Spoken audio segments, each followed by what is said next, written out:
Good afternoon, Yogesh. Hi, Deepika. Hi, hi, Nirma, how are you?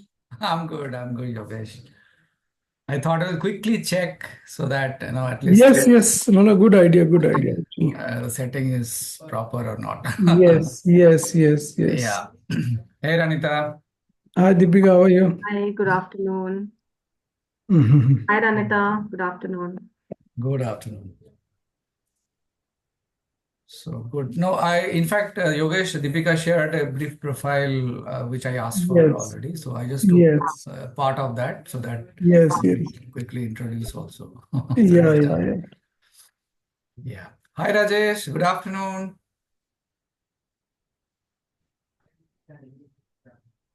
Hi, Rajesh. Good Hello, afternoon.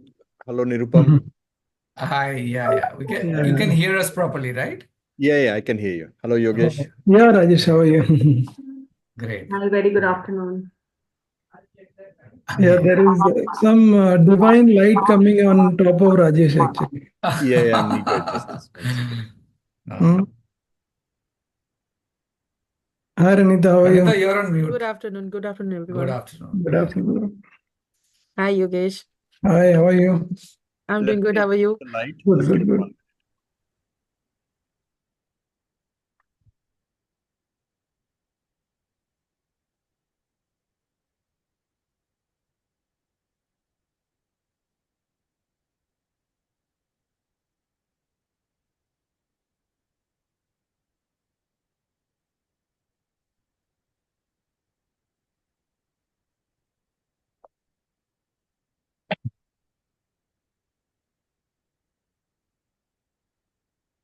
So, Deepika, this Sulbha was to send it on email, like, but otherwise I can use this, no problem. If you want, I can share that on the mail also. हाँ अगर mail पे कर दो तो then I'll just keep it ready on the mail Sure. only. Rajula is also joining in 2 minutes. ठीक है no problem. I'll just mail you. Then maybe you can also keep it ready just in case I miss it. You can flash it. Sure.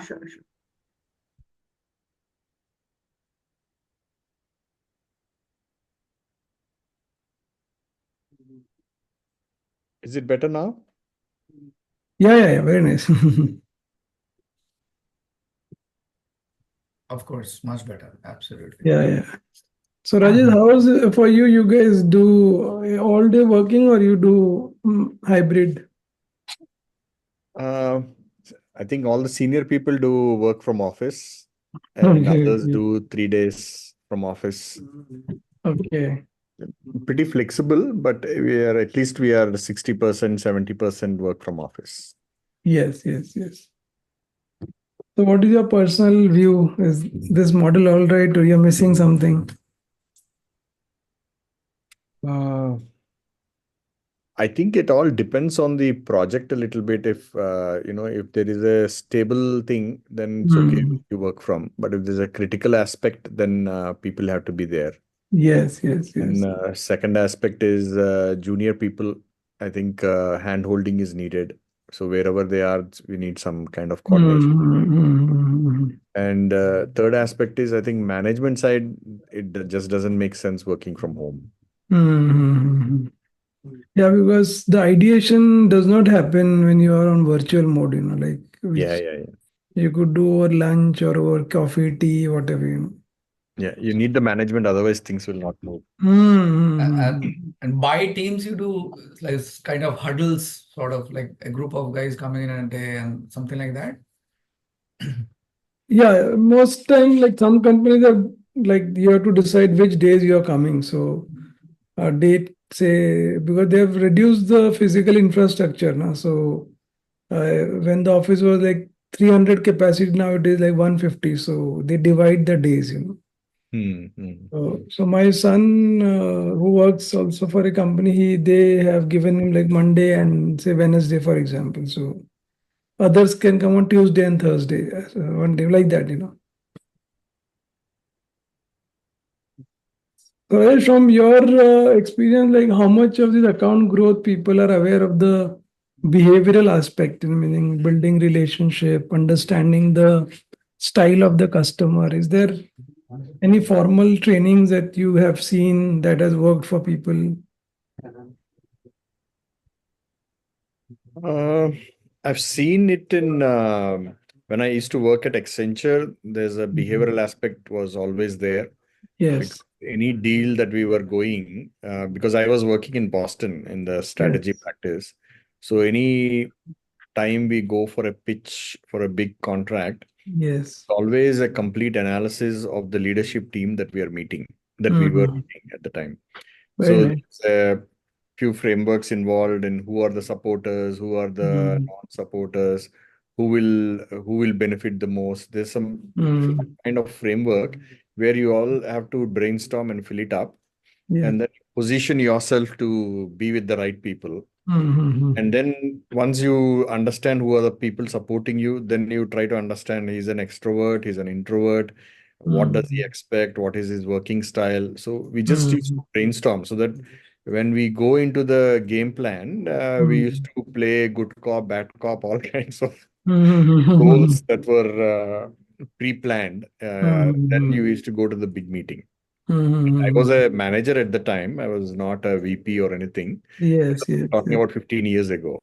But Yes, yes. definitely the preparation was there, and Mhm.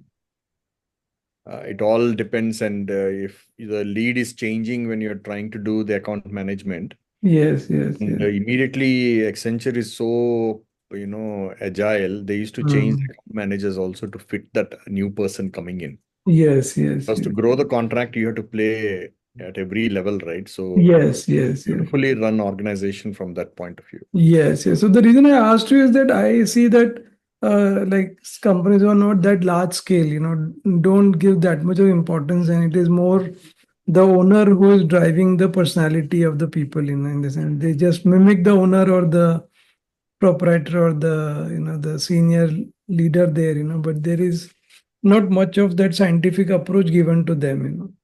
Yeah, yeah. It's very Mm, important, but yeah, but at this SMB level, it is more about relationship, right? So the guy doing the business is pretty mm. much front face. Yes, yes. That's my experience running it. No matter how many people you put in the middle, at the end of the day, they all want to talk to you. Yes, yes, yes. Agreed, agreed, agreed. Yeah, I think at a certain scale, you're right, I think. Yeah. And also for the size, maybe people have not yet got so much of experience that they can decide, so they also need some help, there. Yeah. Yeah. Mm. How's the general outlook for you? I mean, what are you seeing in the market? Uh, Uh, we are definitely seeing a big shakeup in European automobile industry, right? It is not in a good shape. So, mm, Volkswagen, for example, has announced first time that they'll be closing their manufacturing units in Germany. It never happened in the mm, last 70 years. It is happening for the mm, second. mm, Finally, I think they realize that if they don't have a sizable business in India, they're in trouble mm. Yes, because yes. their revenues are also coming from here. So you've Mm, seen Mercedes has announced partnerships, yeah, Volkswagen has announced partnerships with, I think, Tech Mahindra and yes, Mercedes with TCS. So they yeah. all want to do this collaboration thing in a big way now. Mm, And then the third aspect is the costs have gone so much high last mm, post-COVID, and the mm, productivity has come down for Europe because of this work from home and all this attitude. mm. So they're realizing they just cannot do it without India anymore. It is Yes, no yes. longer about, "Arey, can I get my 10%, 20% extra benefit?" It is like, Mm. oh, they just can't get the work done in Europe anymore. Yes, yes, yes. The dependable situation for India, I think, that way, Mm. that's why even our clients are not doing well, our work is increasing because they're just trying to push. Yes, yes, yes, yes. It's a And big change. US, mm. I think, wherever we are, we are stuck. No change, no increment, nothing. I think US business, I would say, is more in a steady state and Yes, yes. not much happening. But Europe, I think, I don't know. That's my point of view. But No, no, I agree. And same thing we are hearing from our clients also. And also India employees also have come to an understanding that every year increase may not be a possibility, meaning there will be senior level sometimes twice, once in 2 years, or even single digit is the norm is becoming. I don't know about that, but because we are giving good increments, so Okay. as a Yeah. small company, if you don't do it, then we are out of business, right? Yes, yes, yes, yeah. Attrition can, it actually. I think NASSCOM is doing quite a bit on the GCC effort, no? Like getting the GCCs ready for the demand that is constantly coming in. No? Yeah. I think, Mm. see, US is anyway big on the GCC from a long time. Yes, Now the yes, transition at least is happening from Europe. At least, yeah. Nurul, do you see that big change coming from Europe on the GCC front? Gradually, there is increased focus. That's what we hear because so far the point centers are all centered around US as you mentioned. But we definitely see more and more queries coming. That's what, and also I'm sure with time in the next 5 6 months, and India as a base is getting a lot of attention, especially Mm. some of the cities where almost saturated in terms of people who are trying to come in like Pune, etc. So I think going forward, it will be a good spread by geographies also with examples being followed because there is definitely in this particular space, there are a lot of referrals and those things which happen. I mean, okay, I've gone to India, some other people also try and come there. So Mm. it's going to be like that, Rajesh, I think. But Yeah. it is increasing definitely. And the other thing also, the nearshore aspect Mm. is also saturated. For example, Yeah, Hungary, yeah. Romania, all these countries, Yes. Yeah. those pool has stagnated. So, Yes. like only last year, we opened a nearshore center in Bulgaria. Mm. We thought we'll probably set up a team with, 4 to 5 people. Mm. We choose Bulgaria because the costs are relatively less compared to other nearshore centers. Mm. Surprised, we are already at 20 people now Mm. in 1 year, which is a big growth. Wow. We didn't expect. Mm. Yeah, We thought maybe absolutely. we'll do one assignment or two engagements there. We are already at Yeah. 5 engagements and 20, and forecast is to get to 30 by next March or April. So Mm. that acceleration has come for us from Bulgaria actually. Yes. How's the language barrier coming across? Like, is it still an issue or it's okay to handle? No, for us, as I said, right, German market is the big thing for us. We are not actually in any other country. We are only doing business in Germany from Mm-hmm. Europe point of view. So we are able to find German speaking, we're able to find Polish speaking, Mm. um, a few French as well in Bulgaria. Okay. That's worked out. So far, so good. And I don't know how long, but you never know these things. Yeah. Uh, one good thing we see is that, of course, you would have seen like in Bangalore has this very focused GCC policy, GCC specific policy out now. Mm. Very interesting. I mean, I think this is one of the first states where we have it. I think more will follow because even in other places we are trying to push and see because these GCC specific demands are Mm. have to be met with specific priorities and so there are certain parameters to be kept in mind. So more Yeah. and more states I think will follow suit and they will come with focus policies for them so that to attract as much as possible. Any couple of things that are very important, Nirupam? I haven't seen the GCC policy. Yeah, even the full note is not with me as well as yet. I'll get it from Srikanta. You can just share it actually. I'll get Okay. the full draft and I'll share. I'll be able to share. But I think few things which I heard from Srikanta are specific to some of the compliance requirements, space in terms of certain workforce areas, certain specific SOPs which are for large entities. Just to make sure that they're meeting the demands. I mean, but Mm. I'll get that version. I'm trying to get it for some people. Other people are also asking. We'll get that very soon, Rajesh, and share. Sure. Because a German client is asking, though the scale is much Okay. smaller. Okay. So you never know where these things will turn out, right? So Yeah, and of course, I mean, it is at least getting the attention from from all across India, trying to push it as much as possible. So who is working with Shrikant on GCCs under him? There is a focus team, Deepika. So we have earlier also it was Sukanya, but Sukanya now has moved to a different team. So basically, it is Priya and few others who are working very closely. Okay. So I'll that's reach the out to thing. you and then I'll get the details. Sure, absolutely.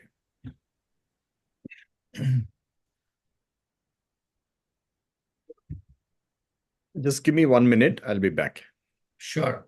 Meanwhile, Yogesh, you might want to quickly see if you're able to project those slides. Yeah, I'll do that actually. Just check once. I mean, if you Yeah. Yeah, great. Just But slides. perfect. Yeah. Yeah.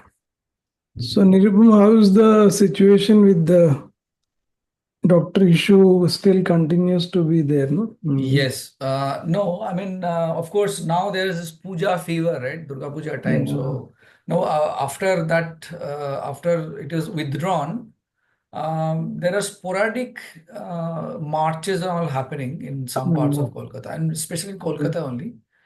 Yeah. Even so, that issue is still there because it is not Yes. resolved, right? So Yes. at least it is pacified for some time, and you know what happens during the pre-Durga Puja time in a place like Kolkata, right? So Yes.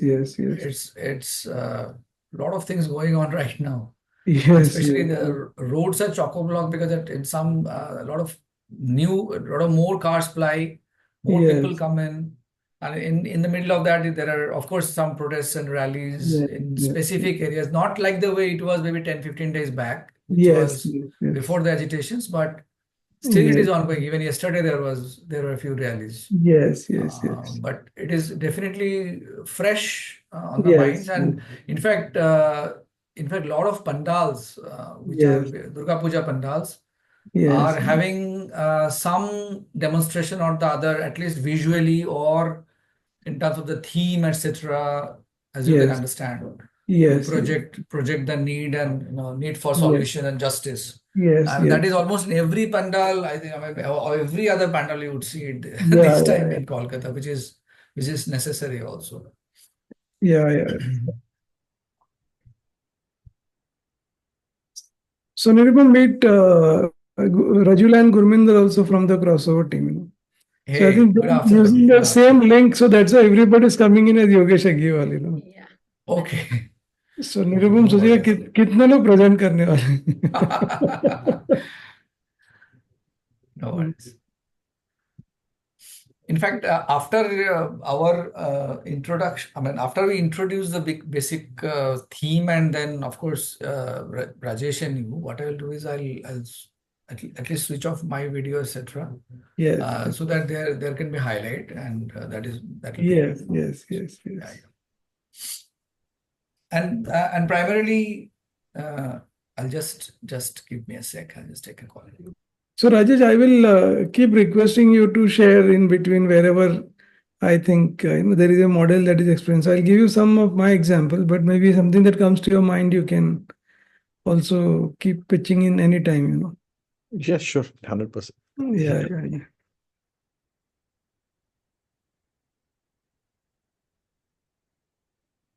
So as we move, we'll keep it open for any questions, Yogesh. Yes. Any hands raised? Yes. Of course, that is possible. But broadly, what we will try to do is till about 2:45 to 2:50, we'll try to cover the theme and of course the question answers between you two. Yes. And 2:50 to 3:30, ideally, I also requested Ranita, and I mean, I'll also keep track so that what kind of questions are coming, we'll try to prioritize and then take these questions one by one. So you can actually aram se finish the theme which you want to present, the case studies, etc., which you want to do. And subsequently, of course, we'll have enough time for the questions because it's 1.5 hours, so it's a good amount of time. Yes. Absolutely. Yeah. So sometimes the audience are very active Rajesh, to this sort of question. Rajesh, do you have anything to present or project? No, Uh, I don't. okay, okay. Then Yogesh already did Yeah, it. I So have the. So in fact, the four models that I took Rajesh through yesterday, we'll dwell upon that only. So one of the things, sure. Rajesh, my experience has been that, see, I mean, growing account is not a very complex thing, but it needs a lot of discipline. Like in terms of being in touch with the customer, ensuring that you're not just going by what he's saying, but trying to putting your own thinking around what he would need actually. So instead of being an order taker, you should be like a role maker type, meaning you think about what the customer might need. So culturally, I think India just is still more listening mode. They don't counter a lot of customer, viewpoints, and that is where consultative selling becomes a challenge. So especially in the SME segment. Mhm. Could be because of confidence, could be because of the fear that if I ask too many things or if I object, the customer might get upset and he might not give me work or whatever, the fears they may have. Yeah. Also, many of these people, the sheer quality, I mean, sheer the background of them also makes a big challenge. Like, so in larger organization, the pedigree is much different than, smaller SME segment. So they don't come from a very a great education background. So also that confidence sometimes is a challenge. Mhm. Also the environment. Sometimes like a place like Accenture, there is so much of exposure. Just seeing the senior people, how do they present? You keep learning from them.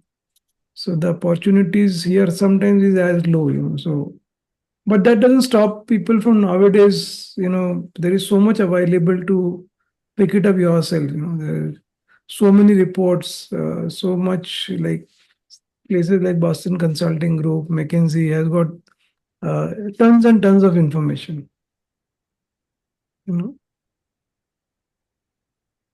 So how do you use that, and how do you relay that in front of the client? Sometimes also because account growth is a combination of many things. Like the client should get the confidence in you that if I Mhm. give you work, you will be able to do it, and that confidence can come on every interaction.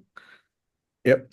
And also probably just thinking on your, uh, we probably can bring out another point wherein, see, at bigger firms, there is this hierarchical structure, right? Yes, So, and then the blessings you have from the top will actually propel you to move forward. yes, Now, when you're in an SMB organization, you yes, don't have that blessing, right? You yes, have that kind of feedback for at every moment. yes, How are you presenting? How are you standing? What questions you're asking? There's so many things, right? yes, Etiquette and everything. yes, So, now how do we get through that? So maybe one thing behaviorally, we can always say that, hey, look for some mentors or advisors as well, yes, yes, past yes. life, who can keep guiding you a little bit. Very nice. Absolutely. That's also important, I think. Very important. And many a times people have their own inhibition that, whether somebody will mentor me, not mentor me. But in reality, you go and ask anybody, people are there to always help. Yeah, yeah. And sales is an extrovert guy anyway, so he has to be more open. More open, absolutely. And the other thing So sometimes I feel is that, people also don't get into the habit of reading. So what happens with the clients is that there are pockets of time when there is no major project discussion happening. Like you've gone there and while others are coming. So how do you engage the client also makes a big difference. Like the whole experience.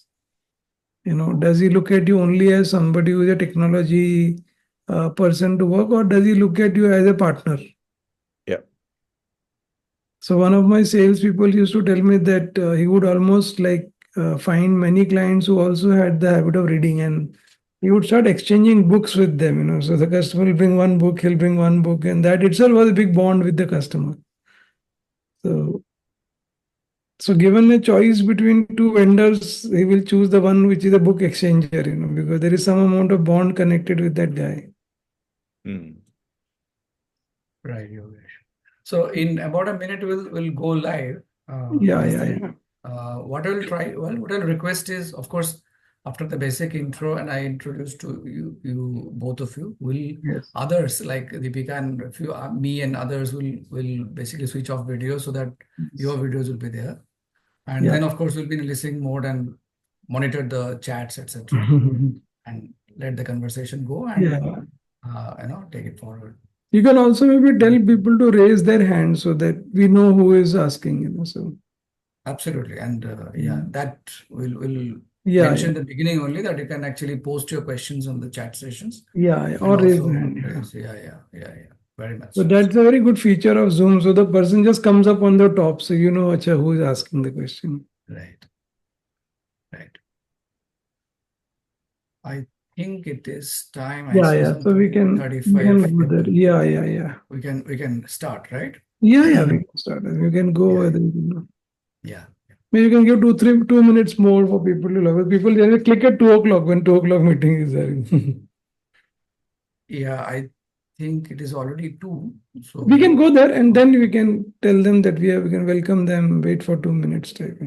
yeah, sure. I'm going then. Yeah.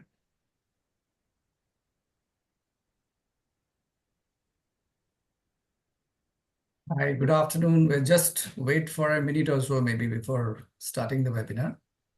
So already have our panelists here. So give us a minute, more and more people are joining in. So we'll just take a pause.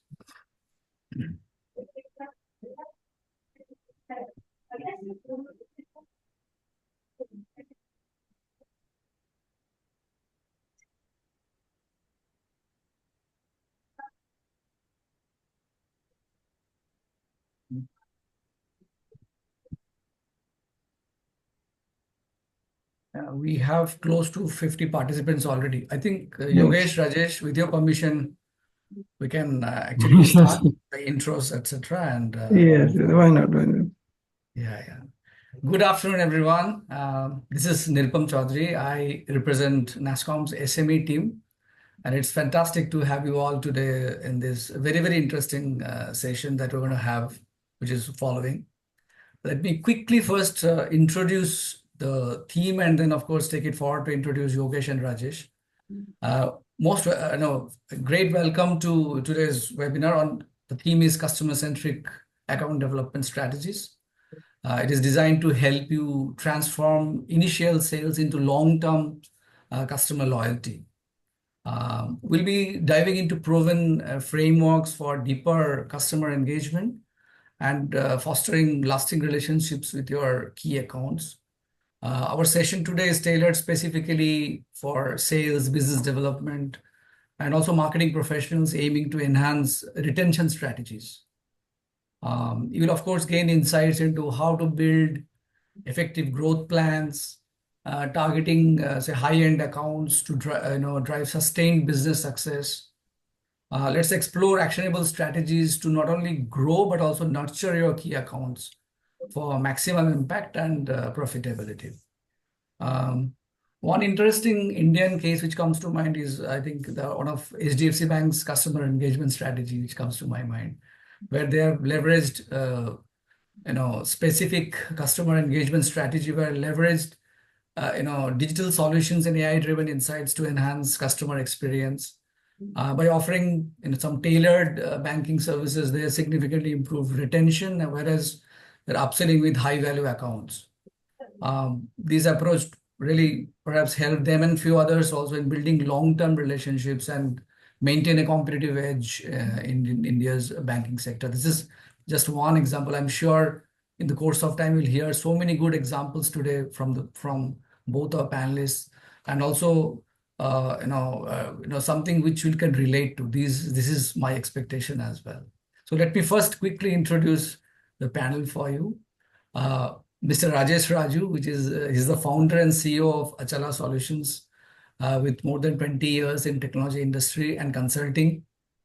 He founded and scaled a high-end IT services company, which is Achala IT Solutions, and a healthcare startup serving healthcare market in India called Achala Health. His team serves customers across the globe, and we are very glad to have him today in this session with his thoughts and case studies in the areas of account management development strategies, and he'll be in conversation with Yogesh. Rajesh is an active member of NASSCOM's National SME Council. His education is from places like Indian Institute of Technology, Madras, and University of Chicago. So most welcome, Rajesh. Mr. Yogesh Agiwal, he's an internationally accomplished senior executive with 18 years in IT business and 9 years in leadership development. On the IT side, he successfully delivered large programs across geographies for Fortune 500 clients, and is the only leader in Wipro to be awarded 2 times the Best People Manager Award by Azim Premji. Fantastic. On learning and development side, he has successfully designed, developed, and implemented multiple leadership development programs across levels, combining his business experience with content and frameworks. Currently, he is the founder and CEO of Crossover Leadership Journeys, a boutique firm specializing in journey-based leadership development. In his free time, he teaches performance through meditation to corporate executives using Sahaja Yoga School of Meditation, which is he has been practicing since 1994, I think, right, Yogesh? Yeah.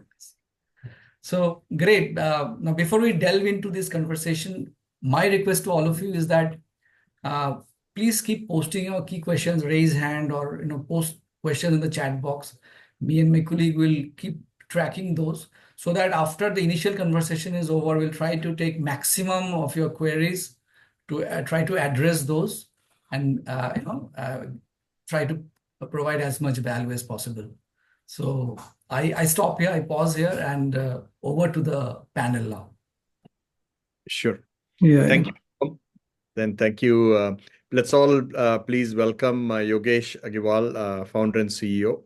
He has accomplished many things through his career, and we are really looking forward to this exciting conversation about customer-centric account development strategies. So the way we want to position today's conversation is we'll generally have a brief outlay on our past experiences a little bit to set the context. And we'll leave then to Yogesh to walk us through some interesting frameworks that he has used in his past and through his current company to drive some of the account strategies. And then we'll back and forth exchange some questions and thoughts on our experiences on how we successfully build some things. And then in the end, we'll leave it to a lot of questions and a lot of feedback from the members here so that we can have an interesting conversation today. So just thought from my side with this session, obviously the context is NASSCOM is conducting a 3-stage or a 3-part virtual learning sessions on NASSCOM GTM initiatives, mainly focused on how can SMBs drive their sales strategies, right? So there was a session done earlier last month talking about how to set up your account. Now, this second series is about, hey, I already have an account, and how do I really grow that account? And how do I, typical scenarios that we face. I have a 10 crore business in, let's say, in Europe or in India. Now, how do I make it a 20 crore business in the next 3 years? So what strategies, what accounts, how do I general account, how do I convert into a key strategic account? So that's the focus today. And what are some of the frameworks and effective strategies that one can use to make these accounts more sales focused, right? So those are the broad themes that we will be covering today. And we are open. If there is any other theme that we would like to be covered, we are more than happy and open for the discussion today. And would love to learn from everyone as well. It's not just one-way traffic here. So love to keep it on both sides. So especially from my experience, we all face these issues in our growth strategies, right? So in my journey over the last 10 to 15 years, starting a company, Achala IT was a services company, as Nirupam mentioned, and we grew to a 300 people company focused on European market, and then built a nearshore center in Bulgaria, trying to grow the market. And also, we started 2 years ago a product journey into the health market, which Achla Health. We are close to around 15, 20 people and with around 8 to 9 customers in India. So really, it is about two. I'm trying to bring two, different aspects to this, right? Services market growing outside is very key because most of the market is outside. How do we really make it a key strategic account outside? And if you have a product you're selling in India, how do your India story come to the picture? So there's a lot of aspects that come in, right? So first is building the relationship and trust is a common thing. Customer focused strategies is a common thing. But there are a lot of aspects in the way when I started doing the business is how do we, I had no clue about the German culture, German culture. And how do we really, learn and then understand how do they do the business? That was a big learning for me. And coming from a lot of that aspect, working in US, now suddenly starting an India health startup, focusing, trying to sell into the healthcare market. Here it is a different ball game, right? It is about when you're trying to set up a meeting with a senior person, they only check for a few things first. How good are you? Is your education good? Are you in a right state of mind to meet me? Is the typical question that I keep hearing. So you have to project yourself more than a life picture. Hey, I have done great things in my life. I'm the super duper dude of the world. So I'm coming to meet you. So only then they'll give you a meeting. And after that, when you're making an offer and then trying to sell your product, it is not about the 1 crore product that you're trying to sell, but what freebies that you give for 5 lakhs, 10 lakhs, which will close the deal. So very different experiences that I've seen on all sides of the world. So different strategies, different cultures, and really bringing all of this together and trying to assess needs a lot of due diligence, not only from a customer, what are their expectations, what are their products and services they want to buy, but also trying to understand what type of person that you're meeting in, what type of maturity that person has. All that stuff comes in, with lots of background analysis, background stuff that you end up doing. So having said that, setting that context on the behavioral aspects of people that will also be very important in building your key accounts. I would love to, give Yogesh the podium and then try to understand from him how can we scientifically do this? So when you talk about frameworks, you're talking about putting a structure to it, putting about a framework to it. So what are the typical successful frameworks that Yogesh usually takes to the market through his experiences? So we'd love to hear, Yogesh, from your Yeah, experiences on this thank front. you. How do we, this is a non-scientific thing. How do you make it a scientific thing? Yeah, thank you so much for so nicely setting the context, Raju and Rajesh. So actually, team that I'm not a behavioral scientist from the beginning. So I'm like a computer engineer, like one of you, and then over the years I've got into customer management, sales. But what I've realized is that ultimately the customer is looking at you first, and then the product and service. So how do I, and the other side also, the customer is a human being, so he's not a machine. So, how are you really looking at it? So sometimes, there is a certain image that, we want to project in front of the client, so when Rajesh gave a couple of examples, that was coming to my mind, that what is the image that the customer is perceiving, about us, and what is the image that we want to project. So many a times, if there is a gap between what you are projecting and what the customer is perceiving, he might actually not say it on the face of you, but he will not give you business. So in my couple of framework that I'll talk about, and Rajesh will bring in his experiences as I go through it. I will also bring in a lot of experiences I have working with both small size companies and also a company like Wipro.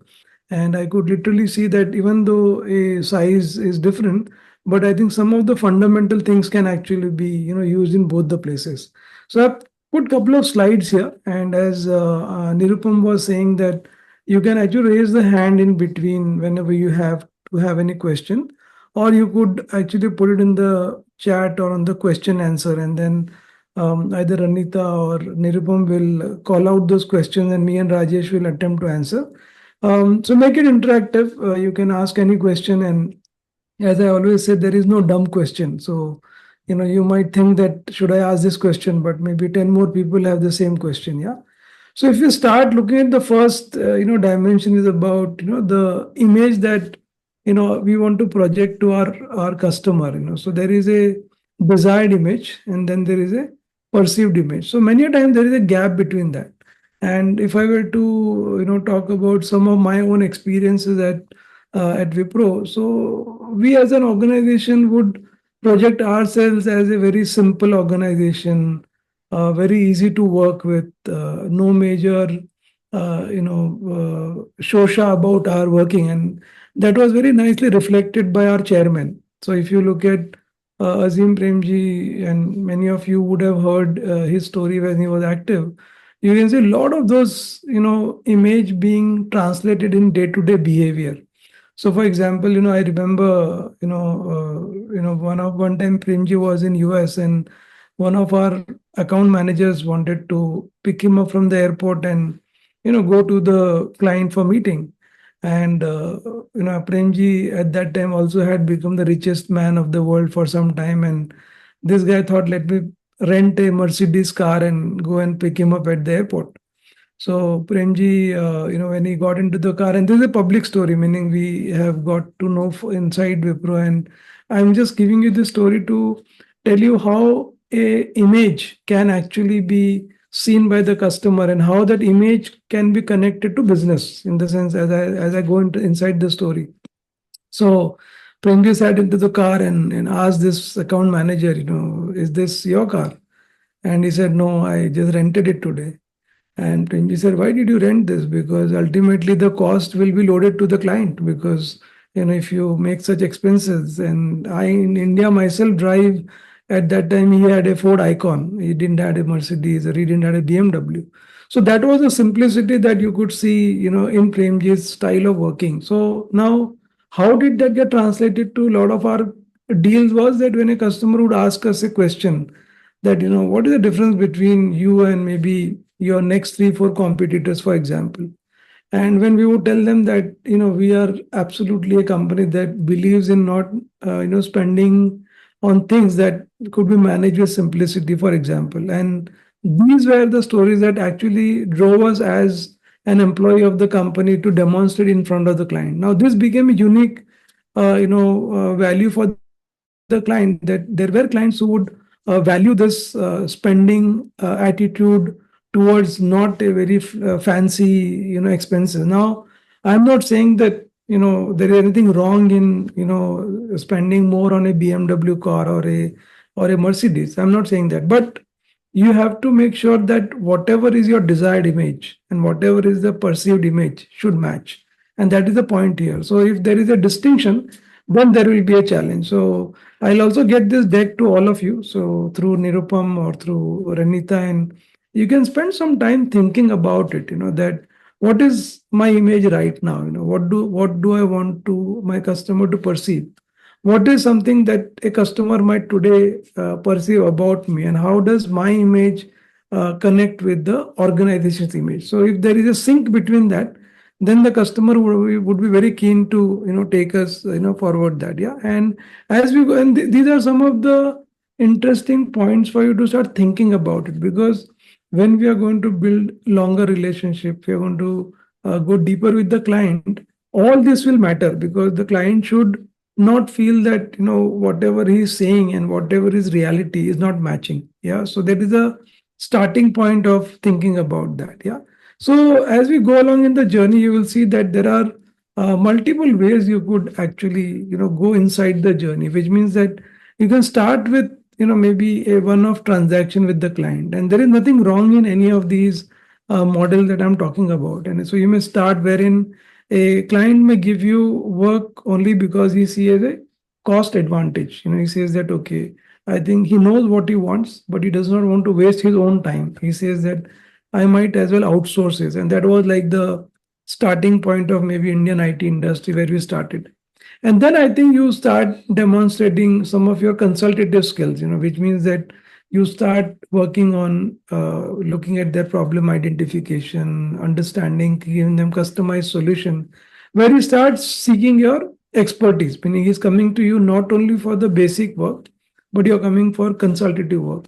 And as you start working with consultative over a period of time, there is a time where the client starts asking, maybe he's sharing 3 years, 5 years, maybe 2 years plan. So I know with post COVID we haven't been looking at so far in horizon, but the point is he starts sharing with you that next year maybe I'm going to move in this direction, this market, this technology. So you are then starting to prepare for his future move, and also to the extent that you start becoming a partner where based on what you are suggesting, he will actually even change his strategy. That is the level of integration we want to do. So imagine if we are at an enterprise, level relationship. You can imagine a very clear-cut growth that you can see where you are moving as the customer is growing, versus when you are only at transaction level. And our journey to move from a transaction to enterprise is some, I will take you through many models. But before that, maybe Rajesh, any experience you want to share on, maybe I think how you would have seen somebody moving from maybe transactional and then going to enterprise, would be helpful, I guess, if you want to share. Yeah. Let me share one anecdote. Yes. So initially, when I started doing business with German automobile, I'll just say BMW. So through a partner, obviously getting into a big customer as an SMB, you have to be through a partner. So I can relate to these three things, right? So transactional, first 2-3 years was about, hey, we want to do something in offshore. I want a 10 people team, 5 people team. I want them to build some strategies or digital applications to help me. Very transactional. All the mails was to the point. They were only seeing that, hey, what quality are we delivering, right? So that was a starting. Then if I look at the next 3 years of the journey, it is about, hey, I have a bigger problem. I'm talking with 3 to 4 vendors, and can you come in and see, what all the things that you can do? And then when they transition slowly into a workshop kind of discussions each time I travel, because usually I travel every quarter at least once to Europe. And the conversations were more about they were starting to open up their bigger problems in the thing and then seeking your advice.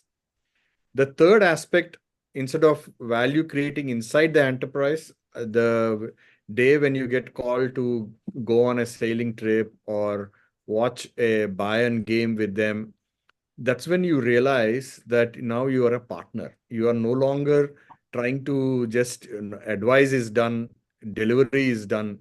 Now they want to build a long-term relationship. So along this path, I would say if you try to put a score on the trust, I think it goes from maybe 1 at transaction to maybe 4 or 5, and when you reach the enterprise level.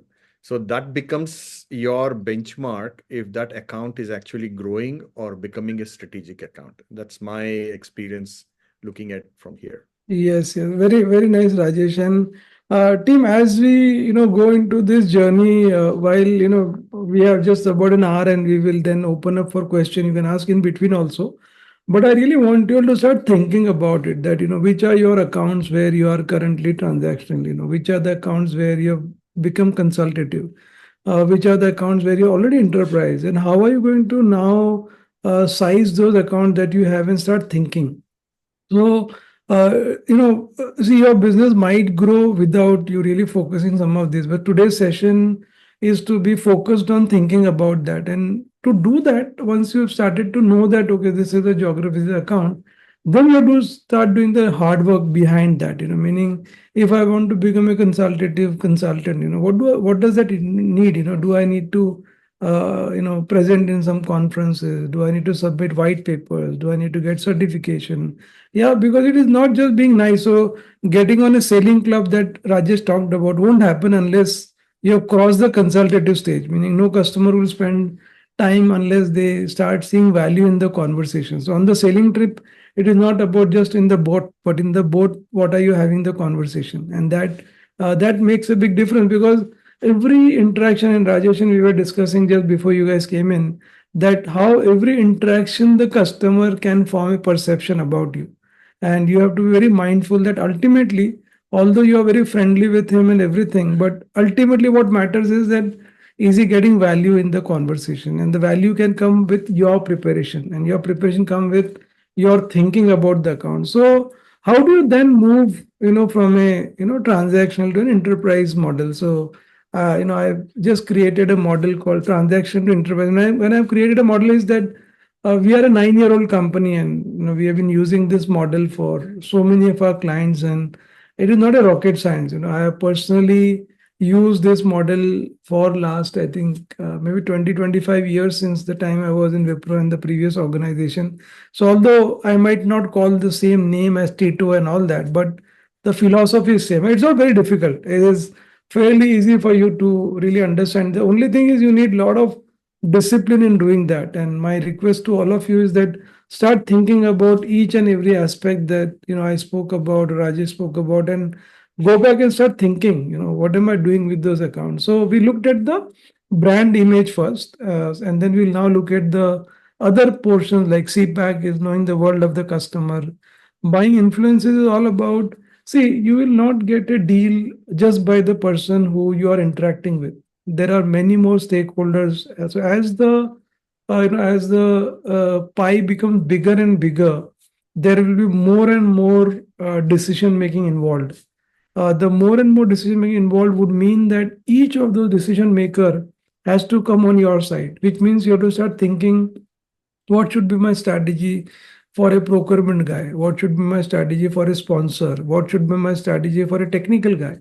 What should be my strategy for the end user? So many a times we end up using the same presentation for all types of influencers, and that should not be the case. And last is, I think, the customer style, meaning each customer, and I'm going to introduce you to a framework called DISC.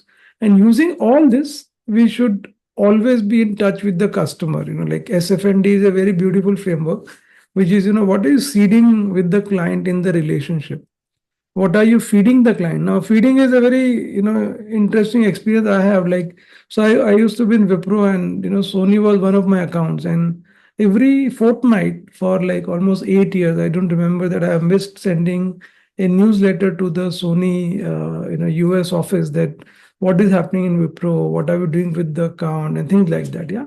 Some stories, some, Dilbert comic. It was a very fun read for one pager. Now, many a times the Japan Sony office would get my newsletter, coming through US.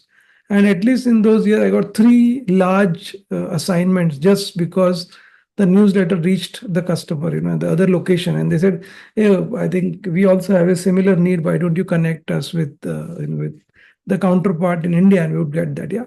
And the need part. So many a times the third element is that the client might not know his entire need himself.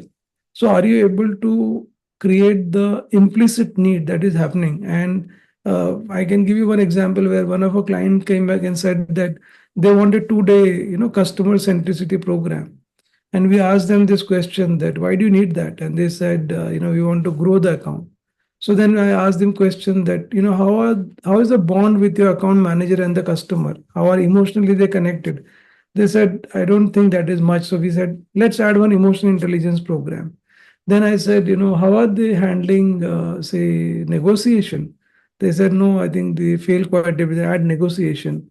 Then how are they really handling the time? Meaning, are they available when the clients want that? So we added another on. So the same 2-day program became a 10-day program, because just we kept asking.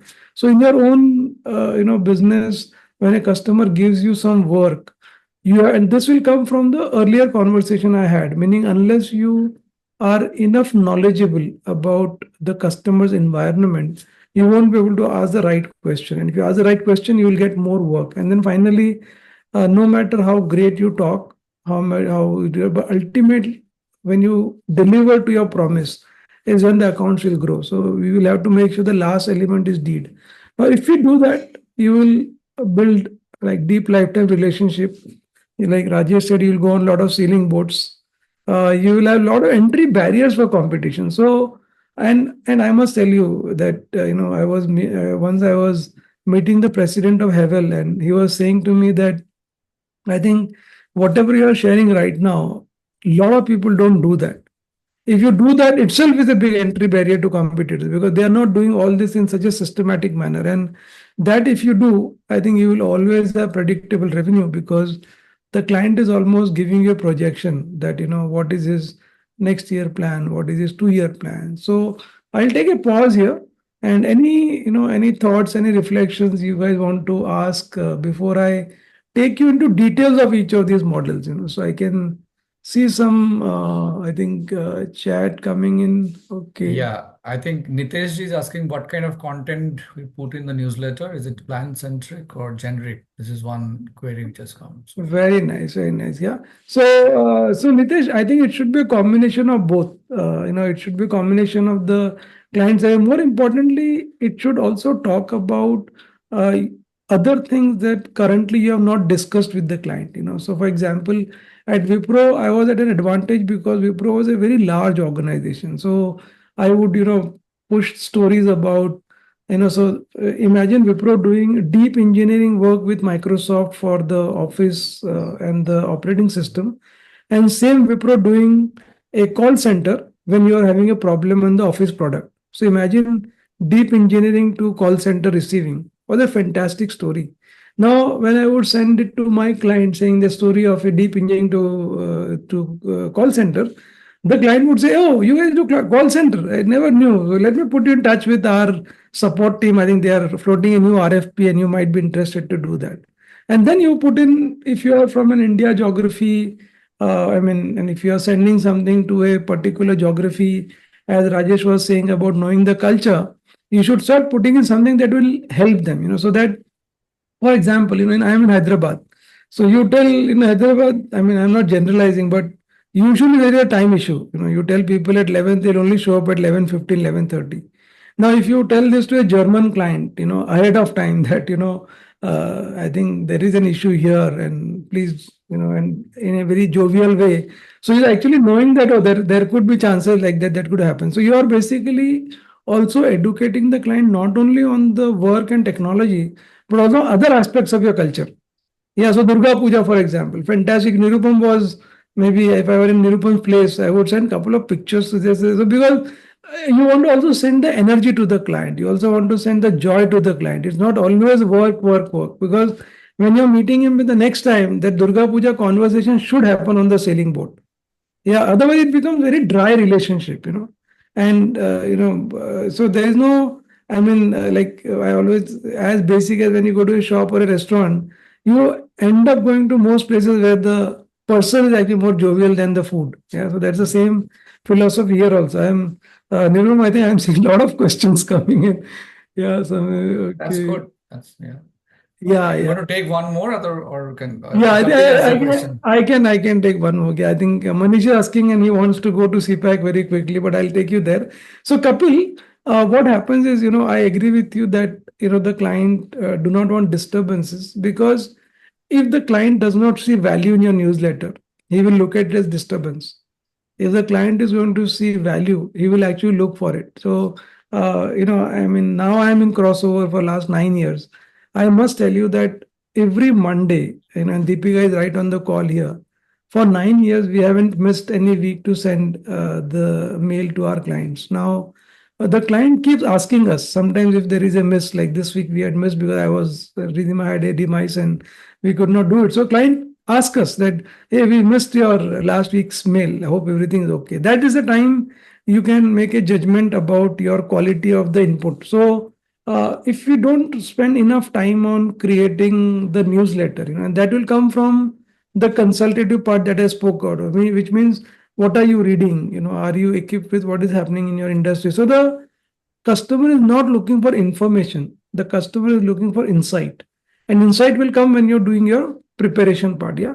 So Kapil, hope that helps. And my suggestion is try it out. And if you see a disturbance, it's not about clients upsetness. It's about not getting enough value from your newsletter. And the other thing you could always do is that you can write a disclaimer, I mean, below saying that if anybody would like to maybe not get it more, you can remove them. Yeah. So, Manish, we are going to go into the CPAC part.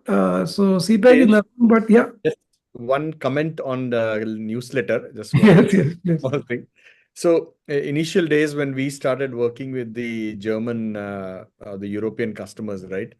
So, Indian way of saying I am done versus a German way of saying I am done is very different, right?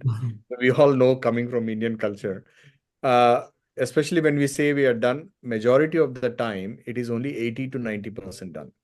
But when a German guy says it is done, it is typically around 99 to 100%. So there was a big cultural thing on how this communication should come together, saying that what we mean by done and what they meant by done.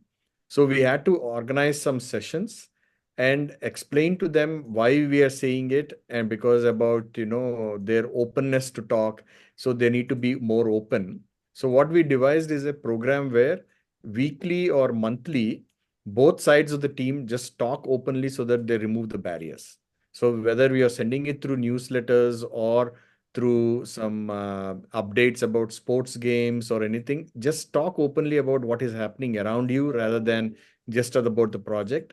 That breaks the ice, and then everybody now talks about what is exactly done and not done. So that actually, the whole idea is to break the ice between both sides of the equation. If we do that, then the both sides of the teams are performing at a very high level.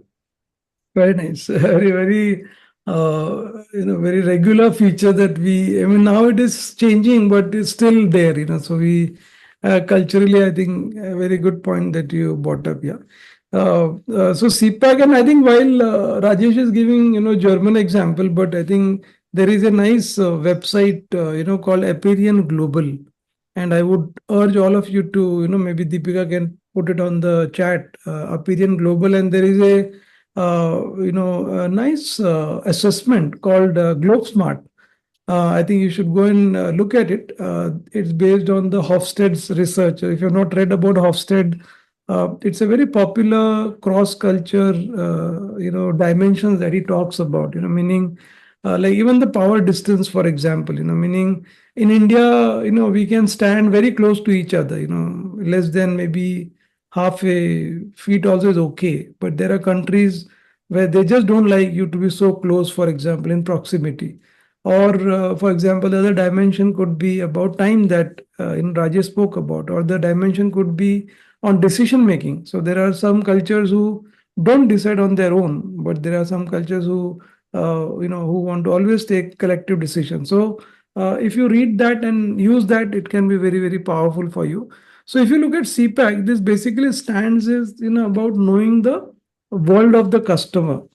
First part, knowing the customer's customer, knowing yourself, and knowing your competitors. Now, these are the four dimensions, very, very powerful for you to stay prepared. So, knowing yourself, okay, now, even if you are not a very large organization, yeah, you should know about all the products, services that are there, because you never know that ultimately the client is looking for a vendor who can solve many of his problems. So if you don't know about your own self or about your own organization, so even for example, when somebody would ask me, in a large account deal, that your say your next competition has a similar 25-acre campus in Hyderabad. They have got CMMI level 5. They are also like you. Why should I give you the work? Now, if I don't know my own self, meaning my own company, what will I answer? So, when I bring in the Mercedes story of Premji, when I bring in that, one Premji was in Hyderabad and we picked him up from the airport. And on the way, he said, HDFC is our client. Can I go inside the bank and meet the customer? And we are completely got caught because we are not prepared with that. Now, Premji went inside and just asked all the cashiers and everybody that you're using Wipro products. Are you happy with the Wipro product? Are you happy with our software and our hardware? Now imagine if I talk about all this story, what is it communicating to the client? So knowing yourself, knowing your customer, meaning who are the decision maker, which industry dynamics, what are the business drivers that are, So I just put couple of bullets, but it will help you to start thinking, knowing because your solution current and future and your customer's environment has to very nicely match. And then customers. So, for example, if you and I was telling Rajesh and Nirupam that I think all of you should start reading at least one book a quarter. If you have not reading, and the quarter is not the McDowell quarter, it's like January, February, March quarter. So you have to read one book at least, because what happens that when you read a book like so Exponential Organization is a very beautiful book which talks about how a customer's customer, when it is getting impacted, your customer will get impacted. And a very classic example from that book is about this Blockbuster. So Blockbuster is a video library chain in America. I mean, it's no longer there; it was there. So people started moving to Netflix. People didn't wanted to go and rent a CD and then come home and then put a video player. Now, if I were a Blockbuster service provider, and if I advise to Blockbuster that I think your customers are moving to the streaming way of entertainment, and if you don't move, I think your company will get closed. Now, this is an advice if right people had done that, and that would be happen only if you know customer. And last is knowing your competitor, because there will be times when people would ask, customer would ask about competition, and not only that, you should be also knowing that what is the value I am creating versus my competitor. Yeah, and if you do that, then you also, because all these inputs will slowly help you to get ready for countering those questions, because ultimately if you are not able to handle the questions well in this direction, and the CPAC is also, so P is for processes, A is for application. Now, why am I saying process and application is because when you are going to be with the client and you are solving, especially in the IT, if you are creating one application and if you understand the entire process, there is a high chance that you could actually do multiple application. So if you are doing inventory, you might ask that, how's the maybe MRP running, for example, how's the costing running, how's the accounting running. So you are basically understanding the customers, product, processes, services, and application. That helps you to go more prepared than what you would do otherwise. Yeah. So I'll just take a pause here again one more time, and then any questions on this or anything that you want to share, I can see Abhishek also putting the question. So I think Abhishek will come as we go along in the journey, because there is quite a bit for me to cover. I think Kailash has put the Aperian site also very nice, Aperian Global, very nice. Yeah, so there's a site. So as you go along this, Tito model, so we looked at the brand image, we looked at the CPAC, which I think now you should go back and think about it. Then we look at the buying influences, meaning there could be many people who will finally take the decision, meaning, it will not be like one person that you're dealing with as you grow with larger accounts. So how are you preparing for that? And the problem many a times is that we only maybe go with the single presentation, but when you're looking at the people who are going to finally, approve, you're going to look at the economic buyer, you're going to look at the user buyer, you're going to look at the technical buyer, and also build a coach inside the organization, because you have to have a coach who is like your well-wisher, who will give you information which will help you to create value for the client. Now, if you imagine you start thinking about all these types of buyer, you start looking at it. So, Raja, any particular experience you have where you didn't pay attention to this and you had a challenge in getting the large deal approved, or anything where you thought that, oh, I covered everybody once I got the thing covered? Any life experience that you want to share? Yeah, I can go back a little bit farther for a large Yes. RFP with Accenture, because I was Yes. in the strategy practice and we were going behind some big deals. Yes. So we were doing some lot of preparation. Obviously, you prepare a deck, you do some lot of economic Mhm. analysis, benefit, cost, all that stuff. So we Yes. were pitching in a straight way on what benefit that we are getting. So I was a manager at the time, and suddenly a senior partner walked in and started giving us gyan, and basically saying that, guys, this is and all is okay. They just know the final number. But how do we break or get the deal? Because the meeting before didn't go that well, and there were a lot of I would say poker faces. They were not giving us good way of whether we'll get the deal or not, right? So that's when the senior partner walked in and he basically gave us a gyan. He said, hey guys, let's divide and conquer. let's see who will be part of the meeting, and let's do a quick analysis. So Accenture had some frameworks, and then we started talking about all our experiences with each one from the account management, and then trying to lay out where we were successful, what are the things that made it successful. Obviously, understanding the project and all that stuff is a given, but from a behavioral point of view, did we go out to them? How does he behave while going out when we go out in a dinner? What are the typical things that he's bothered about? What are the worldwide issues he's bothered about? So we were trying to create a complete picture of 3 to 4 senior management people on how to do it, and then trying to split the roles within our team, saying that you will talk this so that you know him very well, and you press this point and you leave it. So we will split the roles so that we completely went into the attack mode, and then we finally won the deal. So that gave me a big lesson in life, saying that it is not about one guy, it is a team. And then it is also about getting advice. You always need to have a mentor who can guide you in those difficult situations. So go back to the mentor, try just brainstorming and then seeing the good cop, bad cop, the traditional way of doing things, and then try to close the deal. So Very nice. the big revelation for me. Very nice. Super.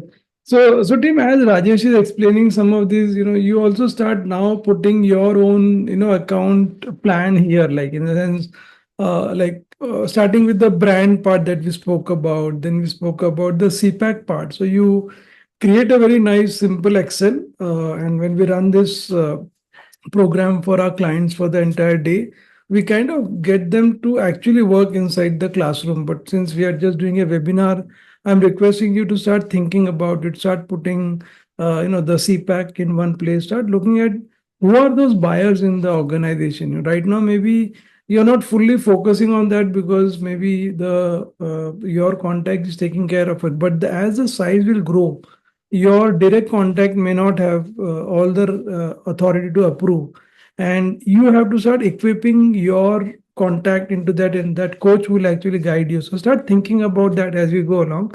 And when Rajesh was talking about this people's behavior side, there is a very beautiful framework, and I'm calling it as customer styles, meaning what is the style of each customer. And I don't know if you guys have come across this very beautiful framework called DISC, and this is one of the most popular way to understand behavior. And this was done by a guy called William Marston. Okay, so William Marston, what he did is he went to a mall for close to about 12 years. So he would go every day, sit outside the mall and keep watching people. So for example, as Nirupam is coming out of the mall with his wife, he would watch, how is the conversation. As Rajesh is coming out with his colleagues after a team lunch, how is he interacting? Yeah. And he started writing those notes that, observing each person. So if like Deepika from our team is like very bubbly, so the way she comes out of the mall is very different than maybe what Rajula will come out. So he started writing all those, details.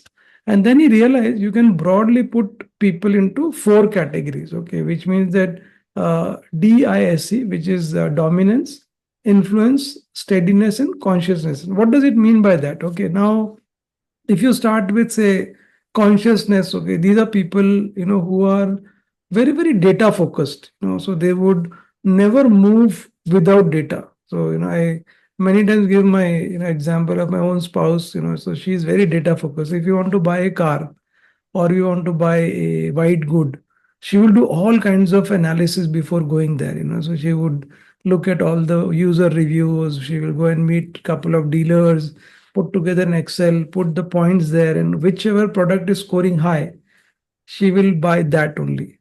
Now, if you look at me, I am like which is influence. Okay, so I would ask Rajesh, hey Rajesh, which car you are using? Okay, Volkswagen. Okay, okay, and then I'll go and ask Nirupam, and I'll ask Kapil, and 3 people tell me this is Volkswagen, good car, good service. I'll buy the car. Now imagine if a C guy has to deal with an I guy. So I will get very upset. With C saying that, don't you trust Rajesh, who is such a good friend? And if he's telling, Volkswagen is good, let's go and buy. What is the issue? Now imagine you might misunderstand a client. So for example, if your client is a C client, okay, and He will ask you about your report that, report number, page number 7 has got this 7.5 density versus slide number 6, which is 5.7. You will get upset. Yeah, there is, so much other things I have given. What is he worried about that 0.7? But the issue is, he's a C guy. Now, if you're I customer, you would not even, bother about the report, because the I customer is like very, very people focused. So if you start, and how do you recognize that? You recognize by the conversation with the client. So for example, if a client is asking me questions like, when did crossover start? How many people you have? How many customers you have? Which geography? The chances are that he is a C guy. If a customer comes and receives you at the reception when you're going and meeting him, or he's asking you questions like, hey Nirupam, how is Durga Puja going? Is Calcutta going all right? Chances is he's an I guy. If you look at a D guy, which is a dominance guy, he is not very interested in Durga Puja, nothing. Okay, he will simply start the call and go jump into the issue immediately. Now, immediately, if you're I, you will find a D guy to be very ruthless. You will say, boss, he has no courtesy. He is such a horrible guy. But actually, it's D guy. It has nothing to do with his horrible nature. He just does not want to waste any time. He's a decision maker. He wants to go fast. And the last is S, which is somebody who is very slow. These are the type of customers who don't want to get pushed too hard. So if you're an S guy, meaning if you go to a meeting with an S customer, if you're on a call, don't push for decision making. Just hold on. Keep your plan, have some buffer in that. So if you Google on disk, you will find lots of information. Yeah. So now, once you are aware, and we are also, as human beings, are one of those categories. Okay. While we have got all this inside us, but there is one which is dominant. So you have to start recognizing that if I am an I person, how will I behave with a C? I will provide a lot of data. How will I behave with the D? I will not talk too much about which trip I went, what food I ate. No, he's not interested. If I am working with S guy, I will be very slow with that guy. If I am a C guy, and if I want to work with I guy, what will I flex? So now when you're starting to understand the customer starts liking you quite a bit, because you always like people who are actually aligned with your style of behavior. So my suggestion to you is that any customer currently with whom you are upset is because he is an opposite style and you're not able to understand the customer style. So now with this knowledge, and when we look at account growth, and when we spoke about initially, it is all about how do you build deeper relationship with the client. So these elements like CPAC, knowing the customer style, knowing who are the influencers, and now you can superimpose this with the thing that you have learned, right? So if you want to send something to a D, how are you going to present that? So don't write in the email like, dear Rajesh, hope you had a good Gudi Padwa, or, Batukama, nothing. Simply write a one-liner that your product will be delivered by 31st of October, 6 p.m. That's it. No regards, warm regards, but they don't like all that. They don't have time to read all that. So as you start knowing the customer, and you can search quite a bit on the disk style, you can start, using that to your advantage. Yeah. So once we have done, the CPAC, we have learned about influences, we have looked at the customer style. What else can we do to grow the accounts? And I was talking about the systematic way of growing the account, and you can see this very beautiful framework that I was, initially talking about, which is seed, feed, need, and deed. So seed is, what are you sowing in the relationship with the client?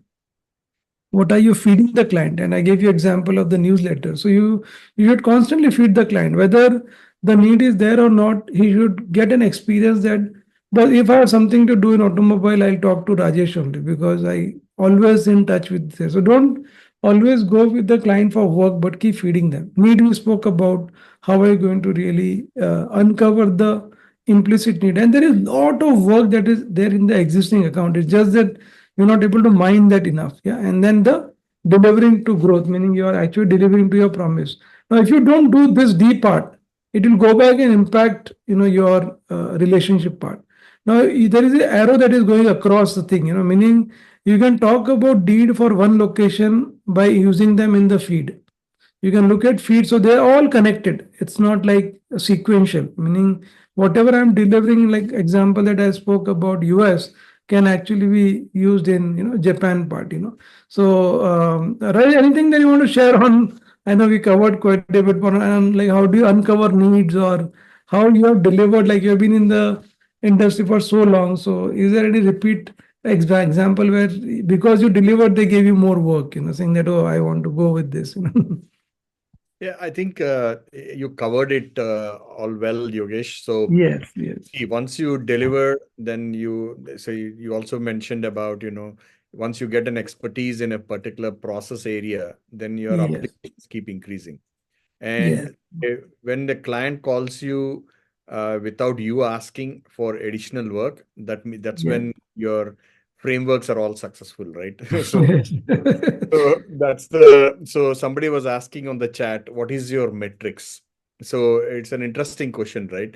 You Yeah, don't want to do a metric at each level. Yes, maybe a conscious person will try to do a metric at each level.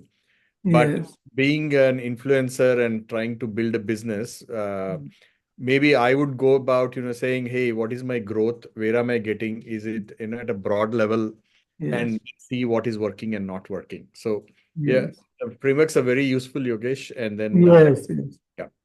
Absolutely. Thank you, Raj. And team, as I was saying, I'll share this deck with all of you, and you can actually start putting your own plan, and so much that, once you start thinking about it, that there will be so much that you will now realize that, oh, maybe I have so much in my organization which I have actually not been sharing with my clients. There is so much of success that I have done. Yeah. And when you're talking about the need, it is not from the greed of getting more work. It is from genuine concern that, like that example that I gave you with the client, right? We are with the client for now 5 years. We are now doing the ninth batch for them. So they are saying that, when I kept asking them this question, that why are you even wanting to do this? And then we start saying that this is the reason that we want to grow our account. And I said, for growing the account, you can't do that only with this part. You'll have to grow this. So there were times when the client said, oh, but we don't have so much of budget. Then I said, don't worry. Don't do it right now. Do it next year. But when we did that, now it's 5 years, we have done the ninth batch. Yeah. But if I was greedy about getting that 2 days of revenue, I would not have got this client for future. So one thing you should also remind is that, are you genuinely helping your client? Or just you're wanting to get money is a big question. I know there are pressures sometimes. You have to meet your targets, your numbers, but see if you can keep this in background for a long term work. So people and relationship will always be there. What would change is process and technology, and hence quite a bit of discussion that we have done is on the relationship, on the people side. In fact, to some extent, I have seen that the people move to other organization.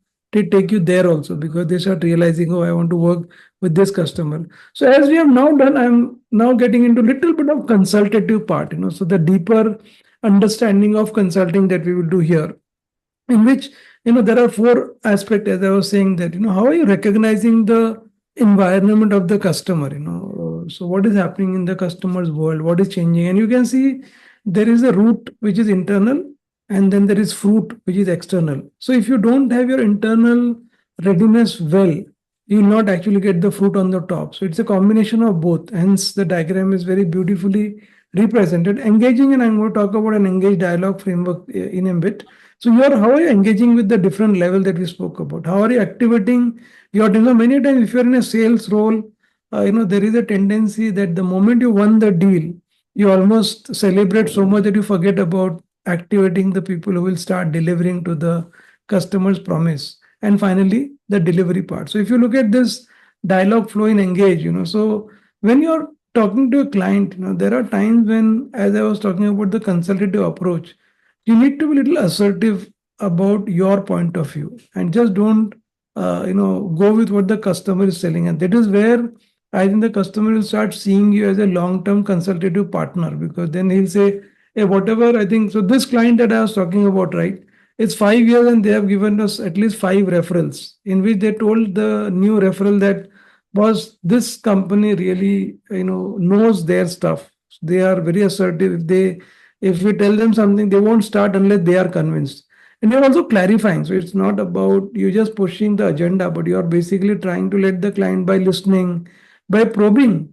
Why is he asking for that? What could be the concern? It could be a budget concern. So there is a very thin line between you looking at you being seen as an arrogant consultant versus you seeing as someone who is genuinely wanting to help the client. So your ability to listen, your ability to go inside that and clarifying, so that finally when you're summarizing and agreeing, that is what you actually wanted as a consultant. So as we go along, activating, I spoke about that, telling everybody who is involved. So the more and more larger drills that you will go through, you will have to make sure that all the people are knowing the context. They are looking at all the inputs. They are looking at value creation. So you might be a great guy, but is your entire organization who is supporting the solution also giving the same experience? So if you can get people to create value and get the key people to ensure that whatever you have promised is going to actually get delivered. So activity is as important as what you're seeing that, yeah. And then I think there will be time when you will come across a situation where I think you will have to prove your authenticity. And there was one case where I think the senior person shared a password with a junior person, and the system started bombing, and they had a choice. I mean, they if they told the customer that we shared the password, they would get a penalty of $5 million. If they don't say, then they can save the moment, but then is it authentic? Now, in this real life case, the company did not tell the truth to the customer. What happened is the guy who was sharing the password after 2 years joined the client organization, and he told the client that that fiasco that happened 2 years ago is because of I had actually shared the password. Now this customer came to know about this service provider, and they forever banned them and also did this $5 million penalty. Versus there was another case where they told the truth that we made a mistake. I think we should not have done that, and we are willing to maybe take the penalty. And the customer said that, and they said that if you ask us to pay the penalty, we'll be bankrupt. So the customer said, no, we will go to the board, get a special approval. So the point is, why am I putting this is that if you're authentic and if you keep up your brand promise, uh, the long-term relationship with the client will go to a completely different level, and your conviction about your work will just go very high. So finally, I'm coming to the last part, which is the trust part. And Rajesh, we were talking about the trust part, which is a combination of three, four things: that credibility, reliability, intimacy. And if you look at the difference between the two, credibility is all your domain experience, your experience about your experience, the certification about your qualification. Reliability is about, are you keeping up with your promises? Now, many times you might find a great guy who is very well educated, but he never comes up on time. Will you want to hire such a consultant? No. On the other hand, there is a consultant who is fantastic on time. He obeys to everything. He does everything on time, but he has never taken any certification for the last 5 years. The customer will not have trust in them. Now imagine if you have got both, you have got credibility and you have got reliability, and yet you don't have intimacy with the client. Again, the client will not take it. So these three elements go together, and then there is this denominator which is self-orientation, which should be very low.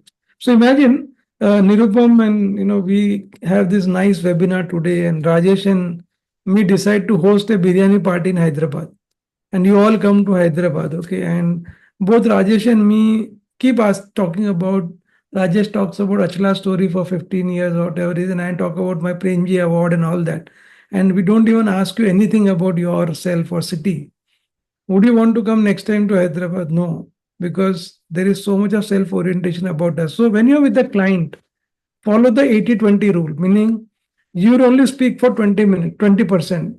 80% you have to let the client speak, which means you have only spoken to build the credibility and where you want to create an objection about the solution, but otherwise you're not talking about anything. So if you follow this, and there's a very beautiful book called The Trusted Advisor. So as I was saying that you all should get into the habit of reading, because what happens is that when you read such books like this, you can have a lot of conversation with the client, beyond the regular work that you're doing. So it is not always the work that will give you work, but it is also beyond the work that will give you work. And that can come only when you're doing that part. Yeah.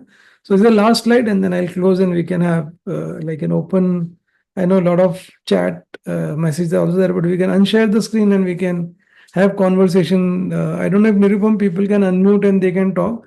But this is the last slide, which basically beautifully talks about how you can build your influence, through trust, and each of these elements that you're seeing here can become so powerful for you as you go along and build your accounts. Yeah. So I'll unshare now, and we'll just keep it open. So Nirupam, I don't know if they can speak now or they can just keep chatting and then we respond. Yeah, I think Yogesh, we saw a few questions, and of course, I'll pose that we'll ask for more queries. Yes, I yes, think the first one which I see in my screen is from Atul Agarwalji. yes, Uh, yes. my team that did very well in the transactional phase may not be appropriate for the consultative phase. How do we manage a transition from a HR perspective? Yeah. And maybe Rajesh can add once I also share. So, Atul, I mean, this is not an overnight, movement. No, it's like a combination of many things. So, my, suggestion is to really have a plan in place, as to which area that we want to go. So, for example, if I were just give you our own example at Crossover, where we are into the space of leadership. So Rajula, who is with me here now, she looks at, and Gurminder, we look at our people's capability. So we also look at, what kind of certification people already have, what kind of certification we want to start building in them. We invite them to come into our programs to, be a person who's watching and making their notes. Then we take them into co-facilitation, where so in our own approach, we have tried to build their consultative approach as they go inside the session. So for each person, there is a journey. So you might want to look at each people's, and some of these things that I spoke about can also be given as a training. So even in terms of how do I even do consultative conversation, there could be a training that we could actually include in the journey, but it has to be a plan that is put together. It won't happen just by itself. People may pick up some stuff by watching seniors, like the way Rajesh was narrating the Accenture experience, but there has to be a training plan and plan for everybody. Rajesh, any specific point you want to share about this question? Yeah. Actually, twofold. One side of things is obviously, see, the way we approach is there is always a initial team that can go in and then settle down at an account, right? Some people are very, very capable to penetrate an account. They'll get there, they'll establish themselves. But then the second side of the skill set that is needed is the maturity of the people and the relationship. Not everybody is to that scale. So you need to be a little bit agile and flexible, either bring in new talent in saying that, hey, this particular talent maybe spread out the initial guy to 2, 3 accounts to penetrate and then bring some more experienced people to grow the account. So either add different skill set of people, that's one way to do it. And as an SMB, as a large organization, that is a typical way where you try to bring in new talent and then try to grow that account with the right skill set. As an SMB, that is a challenge, right? It's not easy to go into a new market and then say, I'll hire 3 people. It's just not possible. So there, the philosophy should be about wearing different hats at different times. So if you're at a penetrating account, then you wear one type of skill set, like a transactional model, as you mentioned. And as you become consultative, then suddenly as a founder or a very senior VP, you have to wear that hat of becoming a little bit of more consultative. It is just the reality of the world. If you have the resources, you plug in more. If you don't, then you have to wear a different hat.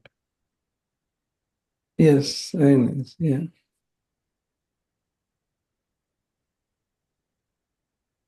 And In I fact, also see one question from, I think, yeah. Ajay Joshi. So Yeah. Ajay, I know I can understand your question, but I think after sales support, if you're getting a chance, this is fantastic. Actually, I mean, that is a very great way to grow your account, because those are the people who will actually give you lots and lots of referral.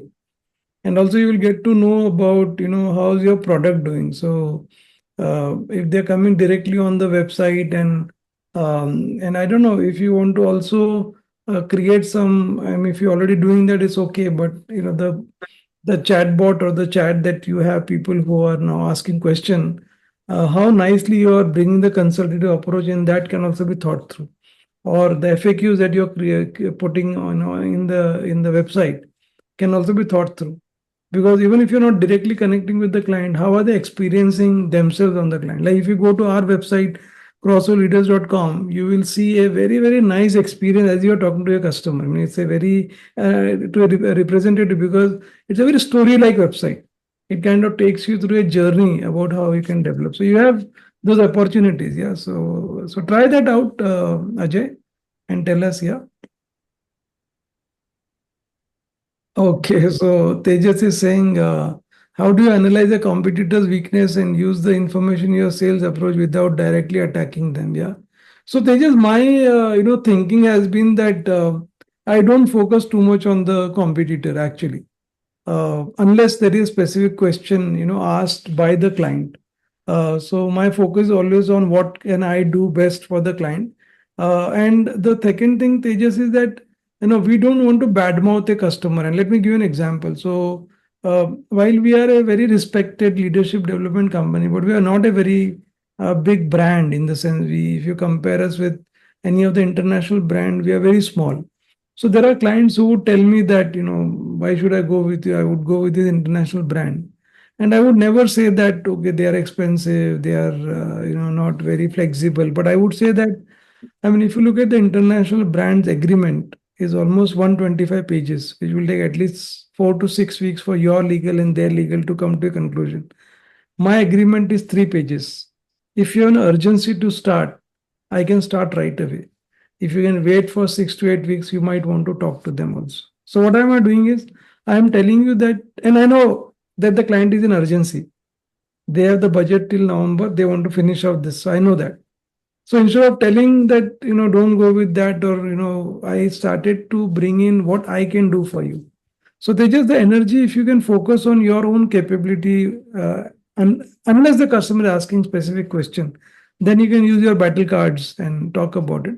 But as much as possible, don't badmouth them, not badmouth on your competitor, because there are times I can tell you where I have told the client that for this level, why don't you go with the brand? Because you're yourself an international customer.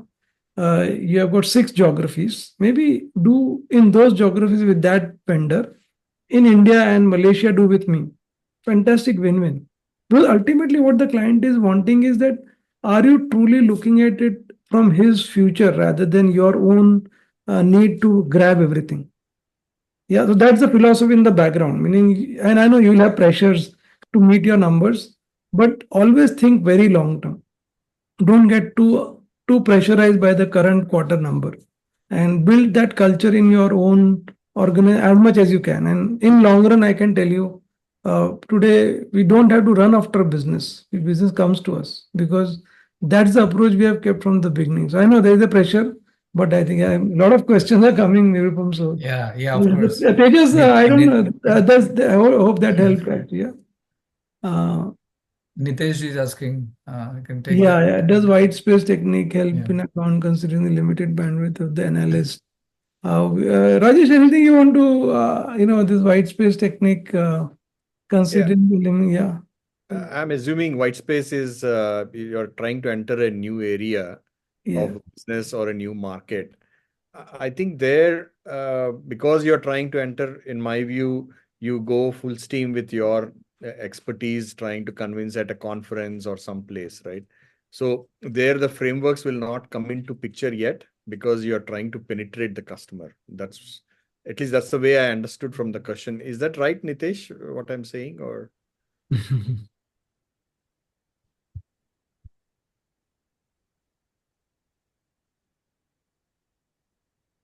Yeah. Yeah, current accounts. It's about current accounts, as you Mm. said, right? Okay. So if it is about the current accounts, then see, that's what I was hinting at, right? Wearing different hats. So if your current analyst is already busy with other things, and you're trying to grow the account. So maybe the one approach which always helps is maybe somebody from additional help has to be given, right? Otherwise, it's extremely hard to grow that business. So either people have to be there, or additional help has to be there, or somebody has to wear a different hat, right? Very nice. I can see one more question from Kailash about the approach in government as customer companies buying behavior from country to country and officer to officer. So Kailash, my one request to all of you is that we may get tempted every time for every opportunity that comes in, but remind yourself again and again that do I want to pick up every opportunity that comes to me?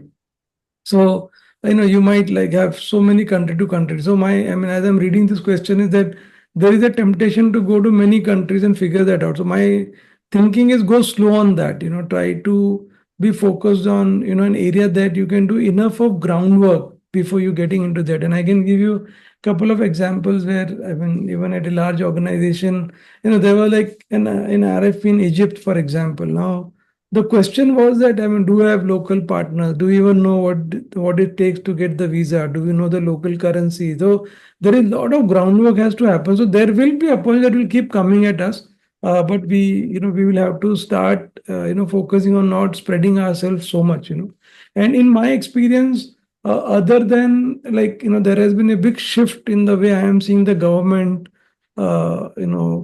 customers, in the sense, if I look at 10 years before, the way government operated is very different than what I am seeing today.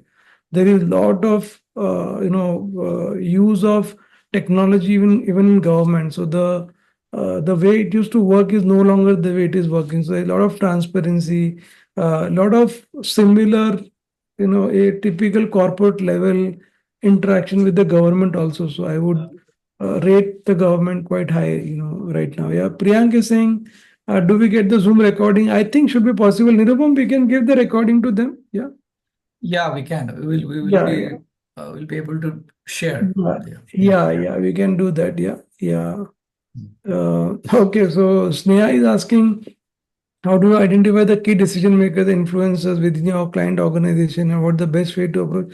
So, Sneha, try and see if you can get the coach identified in the organization. So it might take some time, because the coach is the person who will actually, give you this information. But also, in the conversation, you should make, when you're doing this consultative, read model, right?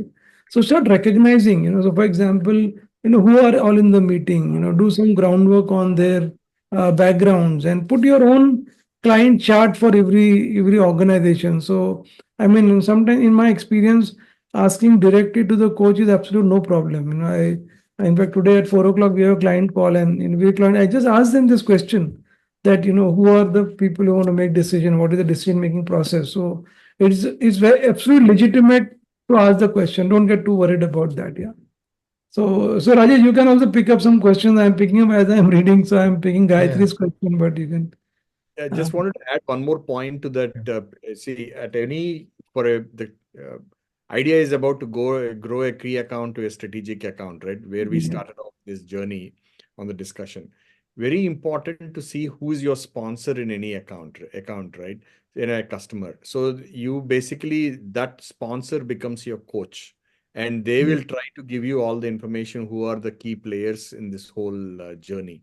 So unless you have a blessing from the sponsor, that's when you become, the key account or strategic. Yes.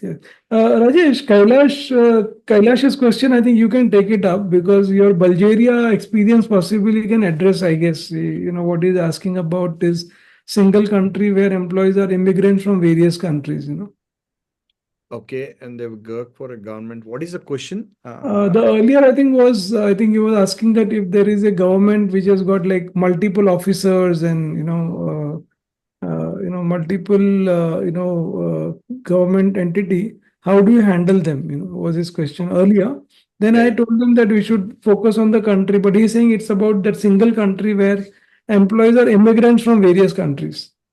Okay. So maybe, as you said, the Bulgarian experience. So it started off a journey 2 years or 1.5 year ago, where a casual conversation with a colleague kind of identified for us that, entry into Bulgarian market. But the key thing there is before we got in, I actually reached out to the embassy, Indian embassy in Bulgaria. I reached out to counterparts from Germany who are doing some business in Bulgaria, trying to get to the meetings with the Bulgarian government, and they were pretty open about it to meet. And then met the IT minister, trying to understand how will the government support the business, right? So the reason we did that is to build some kind of relationship with the government officials. So anytime, whether now today, out of the 20 people we have set up the Bulgarian office, we have 5 or 6 Indian colleagues who are transferred on a blue card from India. And to get even visa appointments, now we are sending directly the messages to the embassy in Bulgaria, and they're getting us appointments.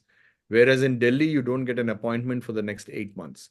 So what I'm trying to say is, when you're trying to close a deal, whether immigrants, non-immigrants, with the government, you need to have some kind of connection a little bit higher up so that they become your, I would say, confidants or buddies in making your journey a little bit successful. If that is not there, then maybe that is not a key strategic account to focus on. Otherwise, it's very hard to grow without a blessing, is my Yes. telling from my experience. So Yes, yes, definitely. So, Dina, you are saying that people and relations won't change, but the tech and process. So, you are agreeing to this point, and you're asking that is there any framework that you follow to build relationship? Yeah, absolutely. So, Dina, whatever I have put it in the presentation is actually what I follow on a day-to-day basis, which means the trust equation, the SFND framework, knowing the buyer. So, if you start, the client should see you as somebody that, boss, if I tell Dina, I think she'll solve my problem. Even if it is not in her purview, she will give me some advice. So even if that is not the case, is the customer calling you for things that, hey Dina, I know this is not your area, but is there somebody that can help me, for example? Now, when the customer is, getting that amount of conversation, you almost build that relationship. So there is no rocket science. It is just all that I have written, like knowing that disk profile, staying in touch, SMB framework, trust equation, and the initial part of like how are you like building that connection with the client. No rocket science. It's just pure discipline, pure passion, pure hard work that you're doing. Because no growth can come without hard work. Meaning, if you read spirituality or if you read Bhagavad Gita, for example, it's all about our karma. So if you really do work hard, I think it will happen. Yeah, Kapil, you are saying that the major challenge is costing and convincing the client to make him understand the reason behind the cost we are asking. So Kapil, if you are getting lot of price objection, I think don't put it on the client. It is somewhere that your solution is not being valued by the client enough. So if you can focus back on what is that missing element, which means that, like for example, if I were to look at crossover, right, there is no competition right now for us. So if I ask the client that, okay, I'm going to charge you this much for per month, there's nobody who's offering that at the same price, which I'm able to thumb the table and tell the client. Now, if the client is now going to ask more details, then I start giving him some more detailing. That if I'm going to, say, employ an operations team, a content team, a mentor, a custom team, I just ask him this question: that this 6-member team, if I were to put it, don't you think this will accumulate to this cost? And almost the client has no answer because I am coming from a genuine preparedness of what value I'm creating for the client. Yeah. So if you can look at your own product versus the client is not agreeing, because somewhere I think he's not seeing value in that. Yeah. So I think yeah. So there are a lot of other questions. I think Kailash is also asking similar on the countries actually. Yeah. Yeah. So last Of question, I think immigrant. Saurabh is asking Yeah. about key things to follow in the process of building partnerships as part of international market expansion. yes, So yes. I would suggest here, I think NASSCOM will come a big role to play here, where there's a lot of go-to-market teams within NASSCOM where delegations go to different countries. So if you have decided on a particular country that you want to expand, my first reaction would be just join a delegation, try to understand the local market, try to understand what are the key factors involved, including like visas, law part side of things, and even compliance side of things from an accounting point of view. All that stuff can be learned when you make a delegation trip as part of the delegation trip to a particular country. That's first step. And the second step is obviously you need to see, do you want to go with opening an office directly or trying to form a partnership to go to the market together with an existing partner from that particular local market. If it's a first time, I would suggest go with a partnership, try to build the business then before opening the office. Then the third aspect is obviously, make a lot of trips as you're building the business with the first customer. Then you understand if this is where you really want to set up an office. So that's how I would go about that situation, Saurabh. So, Anirupa, I know we are cognizant of time. We are already at 3:25. I'm so glad that 70 people are still hanging around in the webinar. Yeah, that's Yeah, really good. In fact, I think fantastic. Aritra posted a question earlier also. They can take Aritra's question. Yeah. In a given delivery of what you reveal the real case and risk there is an attempt to earn the client's trust in long run, or would you Aritra, I think this is a challenge that I think all of us at some point will go through. And my submission would be that if you start building that partnership with the client, where they start seeing you as a genuine person, but you should have a plan in place saying that I think for the first 3 months when these people are on this job, we won't charge you, and I know that you're giving us the opportunity to serve you, and there is 10-15 POC that we have done. So get the client in confidence before you're moving forward. So my suggestion is that hiding would actually eventually anyway come out. You can't hide any of these things. It will come out in the conversation, in the delivery. So it is good to share certain proposal with the client that to manage our and many times I would tell my client also that if there is an attrition in the industry, which is an X percentage, no other competition can handle that. Everybody in the same game. So if somebody is giving you promises, those are false promises. So if you bring that element, I think that would work in long term, is my thinking. There is a risk, I know, and there might be some client who would leave you, but it's worth they leave you ahead of time, because if they don't trust you anyway, they want to leave you future. So might as well take that risk. Great, Yeah. very good questions coming. But meanwhile, Deepika just posted a survey feedback link also. Please make sure to take some time out and give some feedback as well. Okay. Yes, you can click And that. maybe just a couple of more questions we can take actually. Yeah, we can take by the time you click the link and give the feedback. Yeah. Can we use to deeper dive in the customer industry? Oh, I think Gayatri, there is enough and more. So if you haven't subscribed to Boston Consulting Group, Average Group, McKinsey, Harvard Business Review, which gives you a lot of free stuff, please do that. You will have enough and more. And in fact, today there is Chat GPT. You just give a good prompt and you will get enough and more challenges of that industry. So definitely you should use that. Yeah. Okay. So I think Sundar, very valid point, and where they have policy of dealing with 2 or more vendors, which is no problem.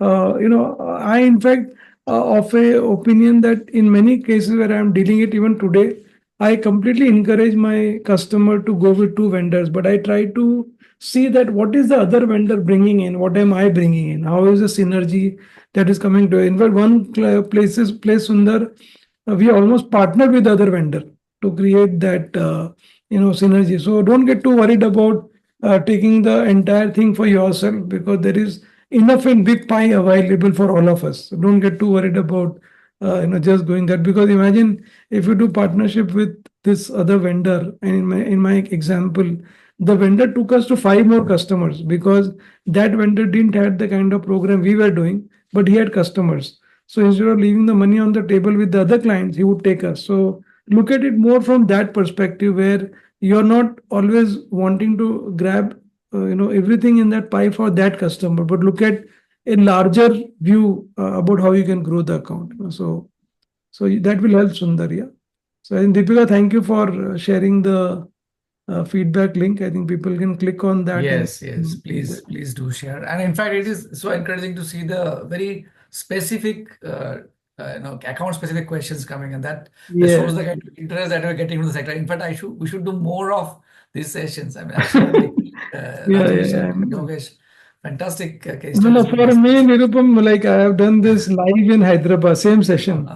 And we had the same response. People, we had to push them out of the room to go because literally at five, the Kumar and I think Amit was there. We had to tell them, oh, this Novotel will throw us out this. But I love the enthusiasm even there and even today, I think. No, and this area is so very important, right? I mean, because our friends, I mean, this is the day-to-day thing that I mean, this is absolutely the most important priority area. Yeah, and they can Map maybe properly. connect us on LinkedIn if they have any question. They can do that, and Absolutely, and also you can write back to us. We'll put your further queries to Rajesh and Yogesh, and we'll get more responses. Yes, I mean, great to see that. And now these questions, whatever feedback you have, keep them coming so that we plan more. And the more and more, you can also suggest certain areas that you would want webinars to be organized in similar areas. We'll take this feedback and accordingly do the planning from council side. Rajesh and a host of other leaders and the part of the council also, and we'll plan and see so that how it can give more value to you. That's so Tejas is giving a thank you to NASSCOM, Nirupam. It's for you and Ranita and the team for organizing so nicely. It's absolutely a pleasure, and we learned a lot absolutely from both of you and all of you, the questions which are coming in. Fabulous. I think we have to stop somewhere. We are out of time now, but really, I mean, heartfelt thanks to both panelists. And of course, all of you who have joined in very actively with your queries. Keep them coming. Keep the feedback coming. Also, as Deepika has shared some links. It will keep the encouragement. It will encourage us and help us to prioritize and position and get the right content to you. But absolutely pleasure to have this conversation with all of you, and thanks a lot. We'll come back soon. Okay. Thank you. Rajesh, we'll catch up. I'll come over to meet you also. Please welcome to Hyderabad. So sure. Okay. Great. Bye. Great. Thank you. Bye, everybody. Bye, Deepika. Bye, thank you. Bye, Rajula. Bye, everyone. Bye. Bye. Bye. Bye.